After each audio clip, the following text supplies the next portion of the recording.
Hi, my name is David, and uh, this video is going to have content that is not suitable for children, but it's also going to have content that is suitable for everybody. So let's get started. 2 years ago, um, September 29th, 2022, I came home and uh, my wife was yelling at my son and getting on him about all the bad things he had done that day and how he had disrespected her and he didn't want to hear it. Um, he said he wanted to commit suicide, and I I lost it. I'd had a extremely difficult day that day. Not that as an excuse, but I when he said he wanted to kill himself, I did not want to. I didn't want him to kill himself. So I lost my temper. I ran into his bedroom, pinned him on the bed, said a lot of things I didn't want to say or shouldn't have said out of anger, and got up off of him, told him to stand up. He did, and I looked at him to see if he was uh, physically hurt, and he wasn't, but he was in shock, and he should have been. And I didn't really know what to do. I didn't know how to address this problem, and that I didn't. So I figured the best thing to do was just get control of myself, calm down, and didn't had to go to work the next day. I should have taken a day off, but I went. And after I came home, my wife and kids were gone. Uh, about a week later, uh, I get a no contact order from DSS, and it's been that way for 2 years. And what I went through with all this is going from having tons of people around me, tons of people to talk to, not always the best people because I was a corrections officer, but I went from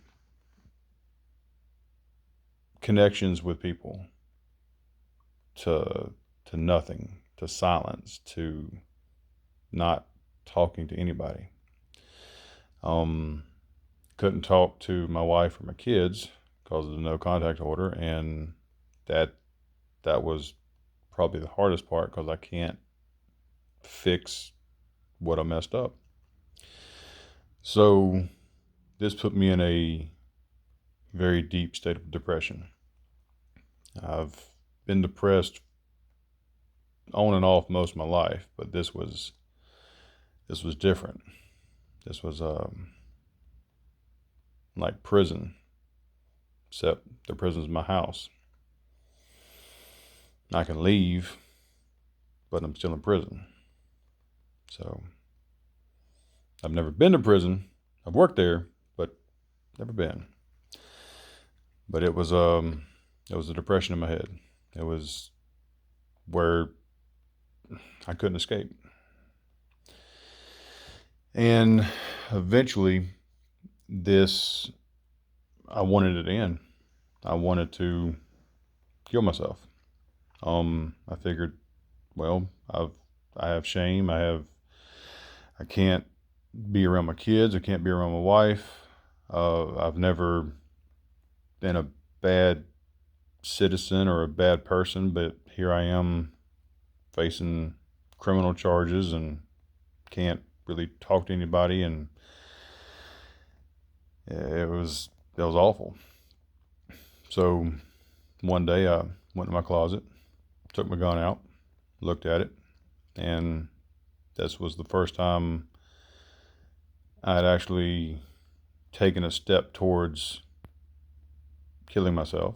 And I I was like, no, this ain't right. This ain't. I've had thoughts of that in the past several times, but it was never this intense. It was never this strong. So I put the gun up and started thinking to myself, what can I do? And the answer was still nothing, but I just didn't seem, killing myself being a great option. So several months passed, and a friend of mine who I hadn't spoke to in a while ended up killing himself. And this was very difficult for me. It's just, for the week that when I found out about it till his wake, I was,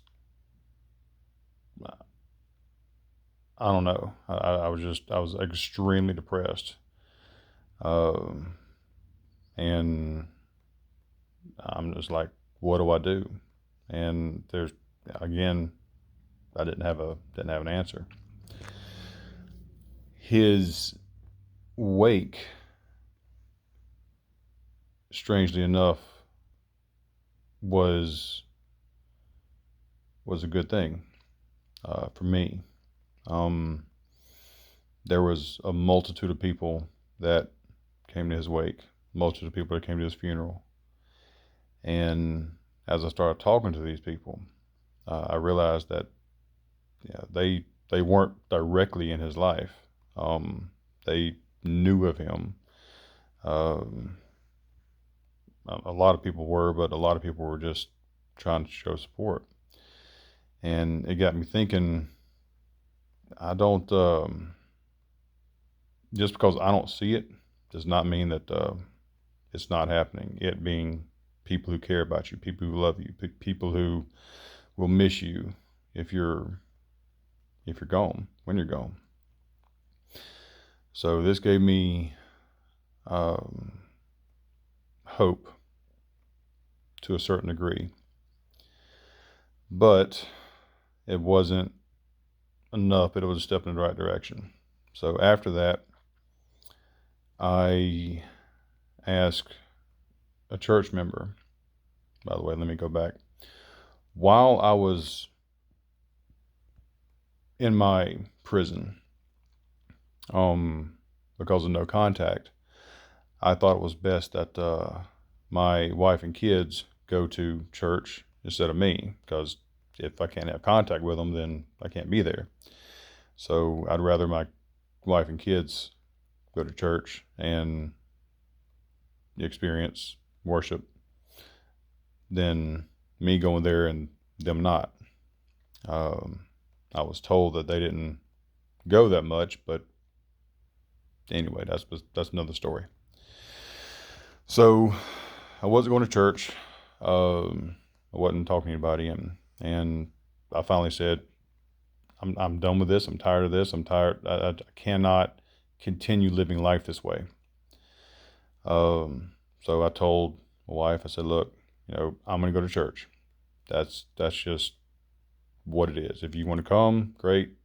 I'm not going to have any contact with you. I'm not going to cause any problems, but I got to get out of this prison. And so I started going to church, and or started going back to church, and I contacted a lady in the church who's been single for many years. And I asked her, how do you do it? How do you live single? Because I'm not doing well at living single. I'm not doing well with being alone. I'm 41 years old. I have 2 children. I want to father my children. I want to be a husband. I want companionship. But that's just not in my life at the moment. So she tells me that I need to start reading my Bible, and she was right. She tells me I need to find a group of Christian friends, and I'm thinking to myself, that's not going to happen, because I've been in the church for about 10 years or so, and all the members of the church who were close to my age group, we just don't really see eye to eye. And if we would have developed a friendship back then it would have developed, but it didn't. So I was skeptical, but I didn't tell her that. And I go to work 2 days later, and a buddy of mine asked me if I wanted to join a Bible study. And I was like, yeah, I think I'd like that. Give it a shot. So this Bible study starts, and I'm still feeling depressed. I'm still feeling like there's a void in my life that just cannot be filled. And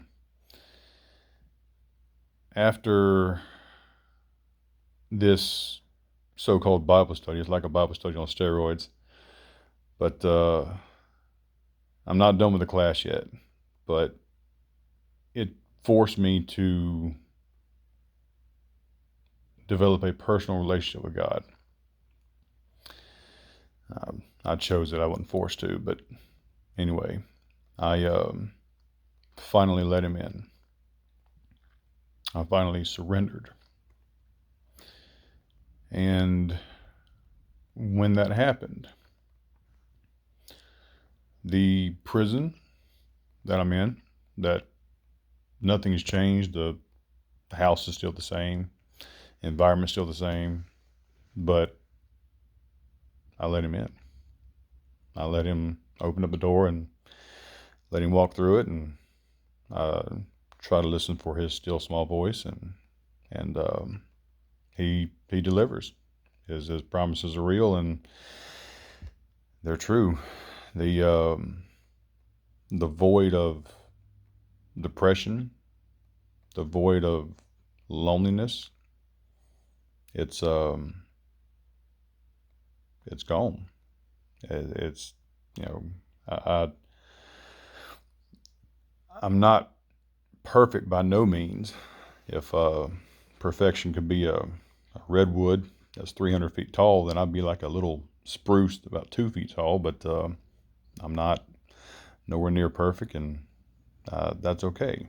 The more I get to know God, the more I read of his promises and experience what he is doing, it gives me a peace that passes all understanding, and I love it. So I went from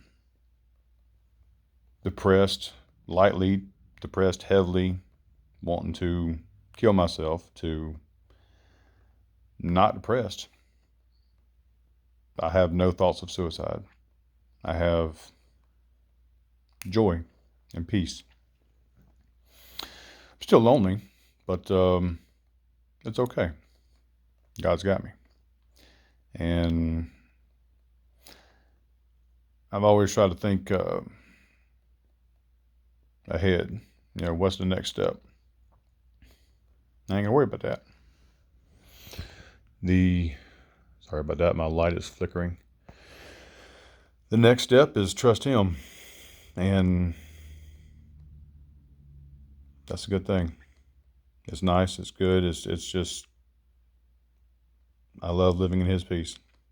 Everything I've done has been a mess up, and because I didn't involve him, I didn't put him first.